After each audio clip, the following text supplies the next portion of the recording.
Great way to start off a Wednesday. Happy Wednesday to you. Again, thank you so much for tuning in to another edition of Wncr-Tv Now. My name is Bronson Williams. I knew we had a fantastic guest today, making today even better, brighter. We did miss yesterday. Yep, we did. But we're here today. Again, happy Wednesday to you on Wncr-Tv Now as we talk about things impacting our state, our city, and our nation. Phone lines are open for you at 252-407-8432. Trying to get to Facebook Live, share it as well. Here it is, and good morning, friends and fam. How about that? There we go. Family. Let me say family because I be getting on folk for doing, yeah. Anyway, so there you go, friends and family. Good morning to you. It's Wncr-Tv Now as we talk about things impacting our state, our city, and our nation this morning. Of course, more conversation about what's happening in D.C., the possible undertakings in other areas of our country as well. Such as Chicago, Baltimore, I think New York City is what President Donald Trump has been talking about in these upcoming or these previous days, not upcoming, but previous days. So we'll see what ultimately happens there as well. Yesterday for Nash County, yesterday for Nash County Public Schools, buses were rolling as schools started back on yesterday. For those who go to Nash County Public Schools, August the 12th was their day.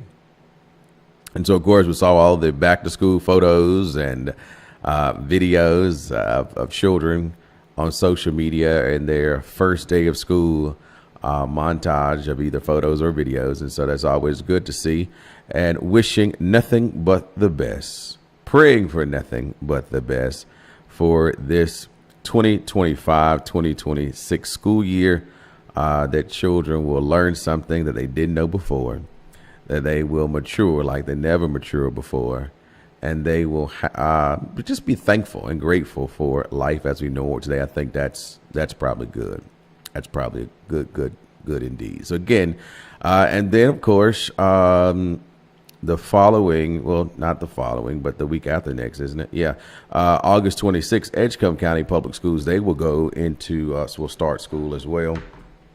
You know, and I forgot to finish watching the Edgecombe County Public Schools meeting that they had the other day. So I don't know what their information was on policy, but I do know they did, in fact, choose a board chair. So I did see that. And I did see them, Edgecombe County Public Schools, I did see them talk about some policies, and I forgot what those were now. But let me see if we can find Edgecombe County Public Schools into YouTube. That situation, but they did get the chair for the other day. Monday. Let me see if I can find out when this was here. And of course, there is an application for District 7 for the Edgecombe County Commissioner's race. Wayne Hines is taking a leave of absence there. And so I think they have until August the 29th to do that. And perhaps we can talk about or show that video as well.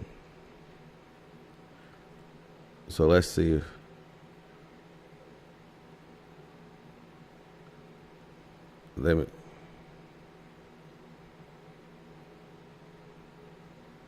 all right, so that might have been a conversation I was just hearing. Let me go look at their agenda real quick. I was trying to do it by perhaps memory, but it looked like they was on the consent agenda piece there. So let me see if Edgecombe County Public Schools agenda. I can't remember where the consent agenda of public schools. Not Edgecombe County. All right. And then perhaps we can share that discussion of those individuals. Or should have clicked the other one because that's just meeting dates. I need this.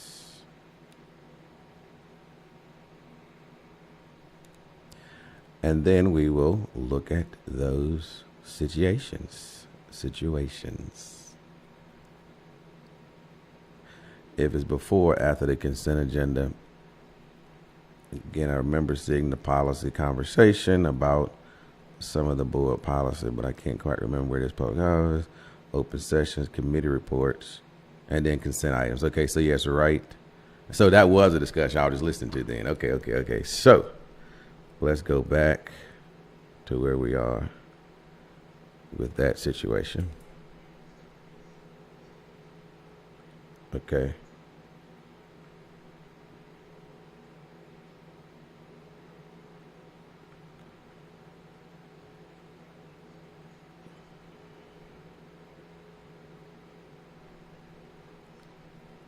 Okay, so here it is. Oh, well, no, it's not quite.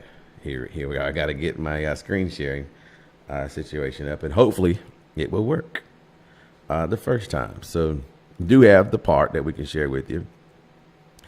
And now I just have to get the computer visible.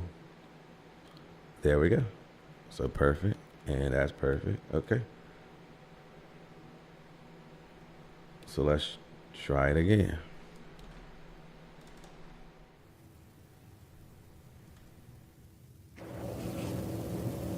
So again, this is a discussion about the Yes, ma'am. cell phone policy at Edgecombe County Public Schools. So this would just be an update of a policy, putting it back like it was before the General Assembly changed. So we can do that. Yes, ma'am.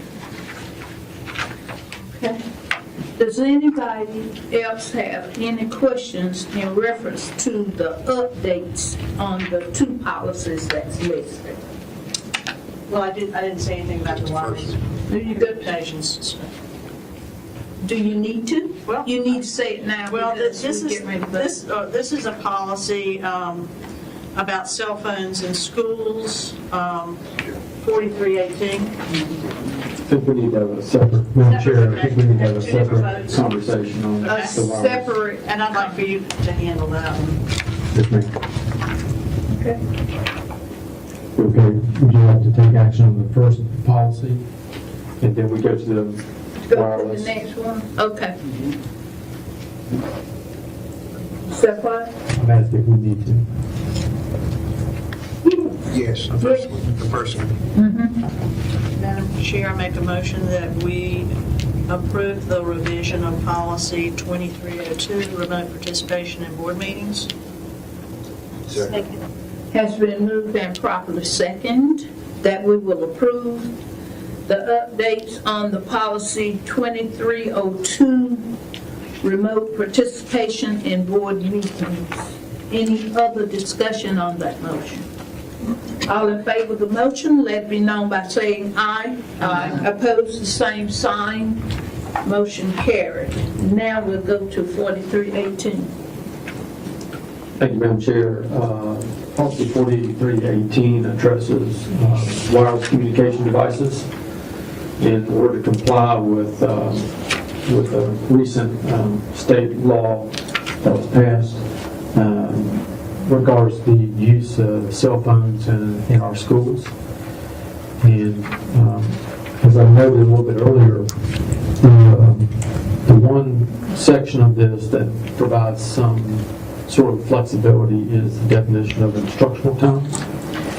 And I will note one thing for you on page 1 of 2, at near the bottom, like 2 or 3 graphs from the bottom, where it says that the elementary and middle school instructional time begins with the first party bell and ends at dismissal. One of the things that came out of the policy committee was the idea that we wanted to make sure we got principal feedback on things. And middle schools were fine with the definition of instructional time there. However, at the high school level, high school principals suggested that instructional time actually begin once students enter into the classroom, and that students be allowed to have access to their cell phones before school when they walk into the building and between classes and at lunchtime. So That's the change that they suggested, and that is what is up for consideration tonight. This does not have to go into effect until January of 2026, I believe. But given some feedback that we have discussed and it was discussed in policy, that it probably be a good idea just to get this started for the beginning of the school year and move forward with that. So given all that, I just want to give the parameters on a little bit of the change that you have in front of you and welcome any questions or thoughts. Ms. Well, Kemp? my view is the principals, the high school principals have to make sure the policies are followed, and if that's what they feel would be best for their schools, I can support that. I don't want to put in an unrealistic policy that they can't, well, that I'm sure they could, but that would be difficult when we could make a policy to keep instructional time sacred and allow students to have some flexibility too. And just to know that the process we use to gather feedback, send this out on email, and then have some phone calls with principals as well, just to make sure Dr. Battle was with me as we discussed that, and wanted to make sure they had ample opportunity, even though it was a pretty tight timeline, had ample opportunity to think about that and discuss that. Right. Do the board members have the exact language in front of them? If not, I can read it from what you sent me. That would be great if you could. Thank you. So at the end of subparagraph 3, A3, oh, I'm sorry.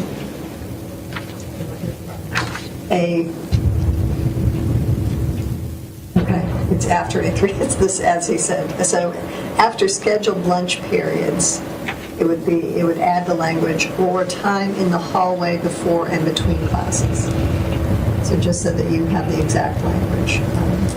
At the high school level, instructional time begins with the first tardy bell and ends at dismissal, but does not include the student's scheduled lunch periods or time in the hallway before and between classes.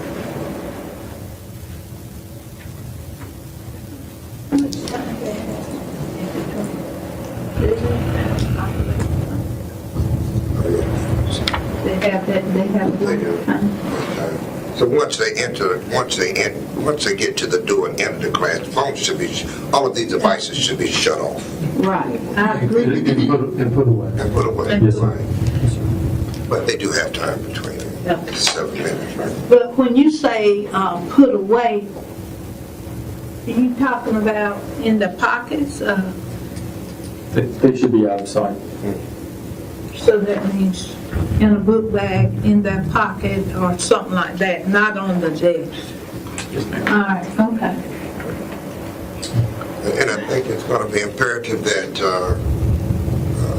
principals impress upon the teachers that this must be a consistent thing. Right. We just, they get in trouble that way. That was the one thing, Reverend Privet, that I said, that to make sure all the teachers are consistent, because then you start playing teacher against teacher. That's right. And you run into trouble. That needs to be really impressed upon, that the board says. We will make sure we share that. Yeah, some teachers may not, once they start playing games with it, we get the flag. Actually, this is a policy our teachers should adhere to too, because I've been in schools and seen a lot of teachers playing on phones That's right. during the school day. And may I ask, is everybody comfortable with starting at the beginning of school instead of January 1st? I think the way we start our school year sets the tone, but if we don't have a policy in place until January, I think it's going to be hard to change things. At the beginning. It needs to be started at the beginning. Right. And maybe have this information Come in the and middle of the year. Yeah, we need to start. The beginning sets the pace for the rest of the year. Right.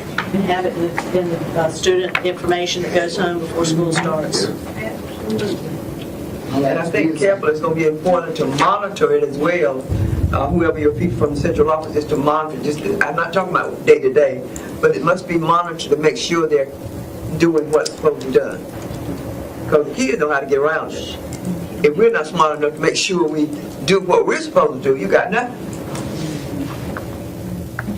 And I'm not saying I want to see this or whatever, but the teachers, they gonna have the flexibility, like we said, in their pockets or whatever.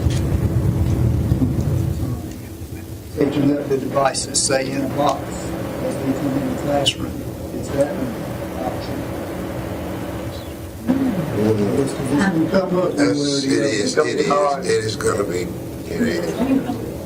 Well, you know, we could, in lieu of, this is what we're trying to do in lieu of that.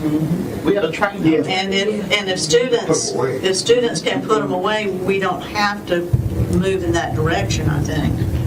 That's what I would prefer students to have it. That puts a lot of liability and time on teachers taking them up, and especially when they have the little boxes that you like. I would rather we teach students to be responsible. Responsibility is key. Yeah, because if you don't,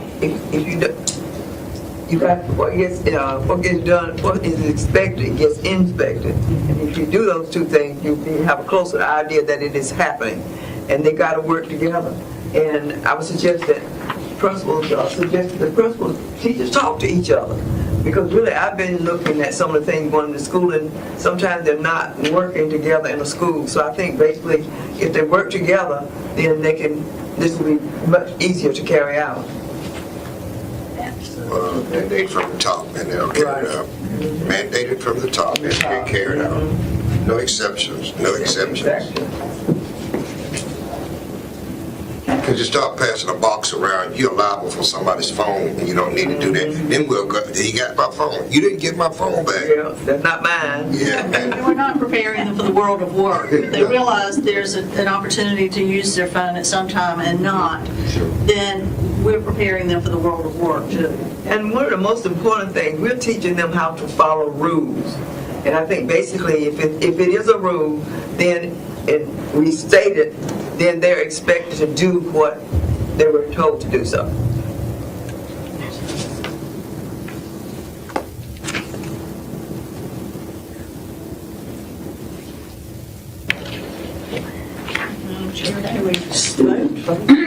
Oh, yes. I was just going to say, students normally do what they're asked to do in the right tone. And I was in the classroom, never had a problem with students.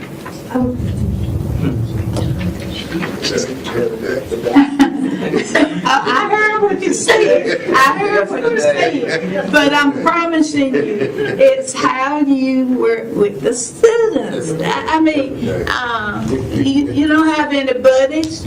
You don't treat one way and the other.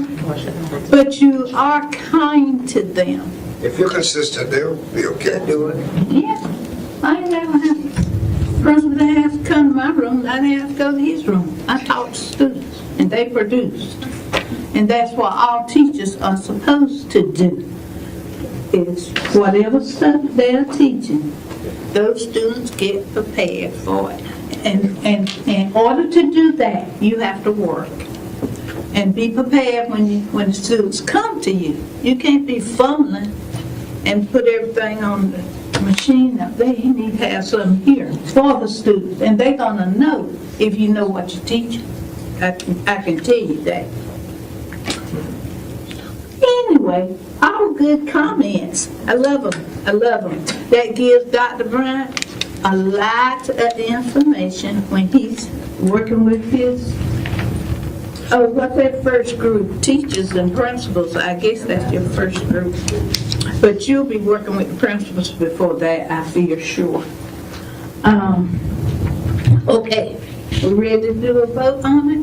Yes, ma'am. Everybody? Madam Chair, I make a motion to approve policy 4318, use of wireless communication devices, and begin the implementation of it at the first of the school year. So, Has been moved and properly seconded that we will approve 4318, use of wireless communication devices, and that we start at the beginning of the school year. Any other discussion on the motion? All in favor of the motion, let it be known by saying aye. Aye. Opposed, same sign. Motion carried. So there is the Edgecombe County cell phone policy that they voted on Monday at this previous Board of Education meeting. And so there it is. It starts at the beginning of the school year, which is August the 26th. I do realize that looks like on television this thing is going in and out. What that reason is, I have no earthly idea at this present time, but it's going in and out by itself. And so we'll figure out what that is after the program. But of course, you can listen to us on the radio, 102.5. Hopefully that's not going in and out. And on Facebook Live or YouTube as well is where you can find us to continue the conversation if you are experiencing some difficulties with your television. I see it here, and I'm assuming it will be system-wide. Want to say good morning to the following people: Deborah Gunter, Irma Maxwell, Alice Bailey, Mr. Johnson, Larry Woodley, Allison Williams, Candy Staten, Lucy Boyer, Ray Daughtry, and Frida Perkins. Thank you all for tuning in to Wncr-Tv Now as we continue to talk about things impacting our state, our city, and our nation. And again, Edgecombe County Board of Education have approved a cell phone policy that's a little bit different from Nash County's policy. Nash County's policy is an absolute no cell phone policy from the beginning of the school year day to the end of the school day, whereas Edgecombe County, that policy is true for elementary students, but if you're in middle and high school, instructional time is defined when the child enters the classroom. So when the child is in the hallway, when the child is at lunch, they can use their electronic devices if they're in middle school or high school in Edgecombe County. In Edgecombe County schools, okay?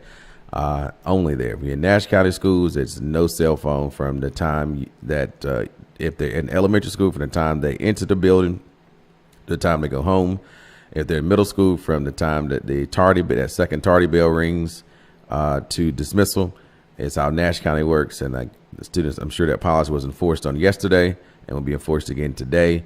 When Edgecombe County students go back, and that is Tarboro High or D.S. Johnson or Baskerville and all these other schools, that policy is elementary from the time they get into the building to the time to go home, middle and high school from the time they enter each individual class. So while they're in the hallway or whether they're at lunch, they're allowed to use their cellular devices. But when they are in the classroom, the device is to be turned off and out of sight during that instructional time. So, and again, both districts are beginning them at the beginning of the school year versus waiting to January to do that, which offers school year long consistency in their policies. So there you have it with the Board of Education policies. We'll try to go over now to Edgecombe County's conversation. Edgecombe County Board of Commissioners as it relates to District 7. District 7 has been represented by Commissioner Wayne Hines, and in our recent months there has been an absence of said commissioner, and so therefore the commissioners at their meeting on the, what day was this, August the 4th, they had conversations with this.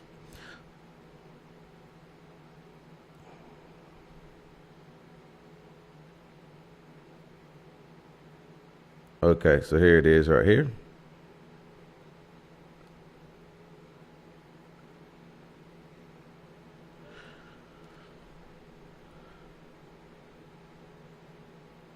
Okay, here we go. Oh, nope, I started back up by mistake. Just had it where it needed to be. Let's go back. It's right here. After this gentleman speaks here, then we'll share the conversation with the Edgecombe County. Here we go, right here.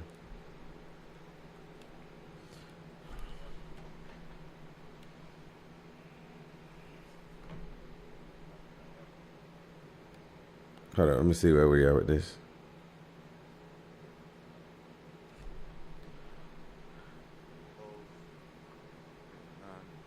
All right, so here's the item here.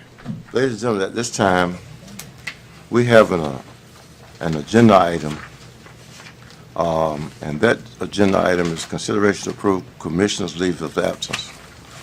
As you probably have observed from the public, for a number of meetings, one of our commissioners has been absent from this meeting. And I raised an issue with our attorney in terms of research, in terms of what this board could do. And in that research, there is a statute that I'm going to ask you to read that statute, Mr. Peters. Yes, sir. The statute is General Statute 128-40, leaves of absence for county officials for protracted illness or other reason. Any elective or appointed county official may obtain leave of absence from the official's duties for protracted illness or other reason satisfactory to the Board of County Commissioners of his county for such period as the Board of County Commissioners may designate.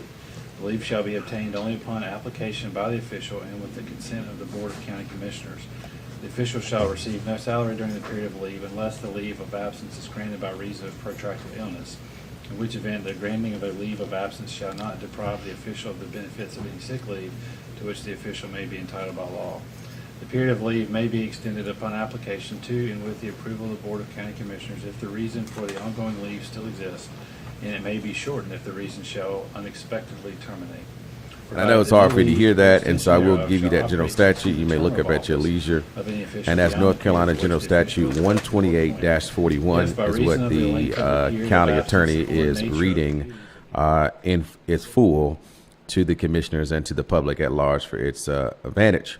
Again, it's General Statute 128-41 that talks about what they can do in the event a elected official asked or make application for a leave of absence. The appointee shall possess all the qualifications required by law for holding the office for which a temporary replacement official is appointed. And that commissioner is Reverend Hines, and he has requested of this board, written a letter of this board, to give us that leave of absence. I was looking for the letter. Okay. It's right behind the statute. That letter states, Dear Chairman Wiggins and fellow commissioners, I hope this letter finds each of you well. I'm writing to respectfully request that the Edgecombe County Board of Commissioners grant me a leave of absence from my duties as county commissioner due to ongoing health issues. Over the past several months, my health has significantly impacted my ability to participate in meetings and carry out the responsibility of my office. After proper consideration and consultation with my healthcare providers and family, I believe that a temporary leave would be in the best interest of both my personal well-being and the board's continuous effectiveness. Pursuant to North Carolina General Statute 128-40, I am formally requesting that the board consider granting the leave of absence, and if deemed necessary, appoint a qualified individual to serve temporarily in my stead during that period. I remain committed to serving the citizens of the Edgecombe County and pray that this time will allow me to focus on recovery with the goal of returning to serve that renewed strength. That is and the board receives, please state to what the benefits of the board, Mr. Evans. Yes, sir. So our Board of Commissioners, they receive a monthly stipend that is to defray some of the costs related to them in serving their duties. In addition to that, they also receive a travel stipend that is a set monthly amount, and that is to cover travel costs within the county. They have the opportunity, if they travel outside of the county, that they can request reimbursement as staff members would, but they receive that. Also, it is offered to all of our commissioners the opportunity to participate in our health insurance program not all commissioners participate in that. Commissioner Hines does, and so he receives that benefit as well. And this request is, this request is to, my motion will be to request a leave of absence without the travel involved in that. Do I get a second? That would be my motion. Do I get a second? Second. Questions? Any questions of the board? Just going to make a comment before we vote. Just Please do, have please it do. on the record about why I'm voting, and nothing personal to Reverend Hines. I think the way I've read this and pondered this is that I would be in favor of granting him a leave of absence and allowing him to pay for health insurance during that time, but not continue to pay, because then we'd have two commissioners. Theoretically, we would appoint another commissioner and have them be eligible for that. We as a county are talking about pinching pennies, literally, on our budget items. And I think it's the citizens need to know that there's going to be two positions that are going to be paid to serve them in their ward now, and with one on a leave of absence. And that's to the tune of $25,000+, well, minus the travel stipend, but $24,000 a year.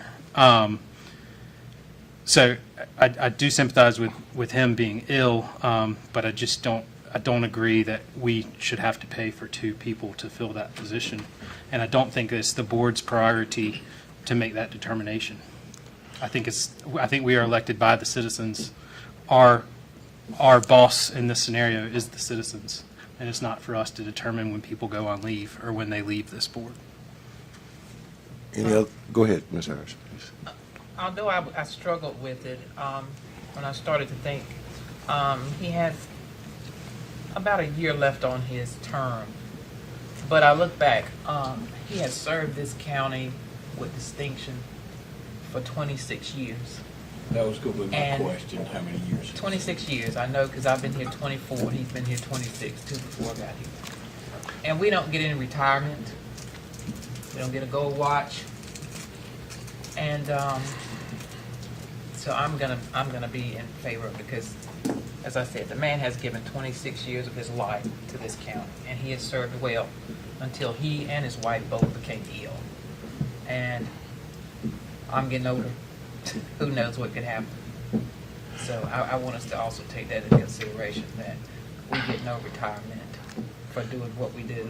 And I think that is the least that we could do for this next year for this gentleman who is trying to recover, who's given us 26 years. And his term, Mr. Wiggins, would effectively end December 26. December 26. So by the time we officially got someone pretty much in December of Twelve. next year. 12, Of next year. 14 months, 12, 14 Right, months. next year. Okay. I guess my position that this is not about a commissioner. Commissioner Hines could stay there until his term and get all of the benefits that he has. There is no removal process for a county commissioner. This is about the benefit of the citizens of that district in terms of having a seat at this table. So Reverend Hines can stay there, and he will continue to get the full benefits. So this would not necessarily give him the travel, because he will not be serving in that position to get travel. All in favor, let it be known by the vote sign aye. Aye. All opposed? Nay. The motion passed, 4-1. Is approved. At this time also, Oh, I was right. I can talk about the process. Let me go back to that. our manager, and please prepare a letter for us for Reverend Hines. Yes, sir. Also, we will be advising the public of that district of any citizens that would be interested in filling it is not a vacancy. It would be Reverend Hines in 90 days could come back. So it is a temporary fulfillment, but it's until such time as if he decided he was coming back. So he would be, Reverend Howard would be, Mr. Evans would be preparing to inform the public of any vacancy that might, anybody in that district that might want to fill this vacancy, and temporarily, right. And based on some of the discussion that some of us had, that time will be until the end of this month. Well, I would recommend, Mr. Go Chairman, ahead. for a process, first of all, Go right ahead. you've approved his leave of absence. And And now it sounds like that your wishes are in direction to staff is that you would like to temporarily fill that seat. Clean it up for me. Go ahead. Sure. Go ahead. You're not required to do that, Right. but I think that's a good move. You've stated the reason why, so that there'll be some representation from that district here in the proceedings of this board. I would recommend that you instruct me and staff to publish a notice regarding this, and that the board will be accepting applications from interested individuals who live in that district and qualify to serve in the seat. We can prepare that application and publish that within the next few days. I would suggest that you take applications, or allow us to take on your behalf applications till the end of August. Depending on how many applications that you receive, you may want to assign this to a committee to review these applications, or you may want it to come directly to the board. Ultimately, it will need to come directly to the board. I would also recommend to make that process as public as possible for the benefit of citizens in general, specifically citizens in District 7. So at some point, I would recommend either, depending on the number, either all of the applicants come before this board, make a presentation, answer questions, or a number of them that you might rank or rate in some way, depending on the number of applicants that you receive. any additional comments that, other than what the manager has made in terms of how we proceed with that? I think it should go through our personnel committee, and the personnel committee bring it back to the board. And the board would be also looking at those applications without any other directions from the board. The manager we accept the direction that Mr. Evans has given to us? Yes, sir. Those are your stated goals? Yes, sir. We From this will board. act accordingly. Proceed with that, Mr. Yes, Evans. sir. Okay. So there it is. There is the conversation that. Let me go back to this. It might raise public questions, but we refer all questions to, as related to that, to Reverend Hines. Okay. All right. So that was the chair, Mr. Wiggins, saying that they want to make this matter very transparent as possible, and if you have any questions, that you reach out to County Commissioner Wayne Hines in the end. And so the application is on the Edgecombe County's website. And so if you go to Edgecombe County Board of Commissioner, well, yeah, I think it's just Edgecombe County NC. Yeah.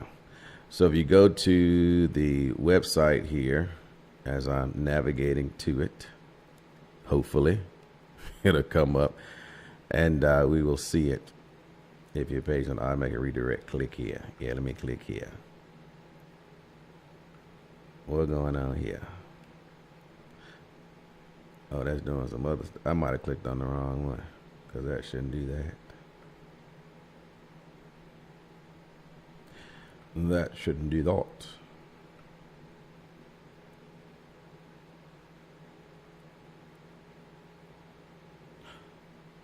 Well, something is going crazy with that. Oh, it might be my.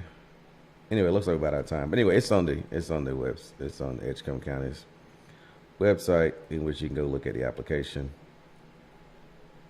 and complete the application. So there it is. It finally came up.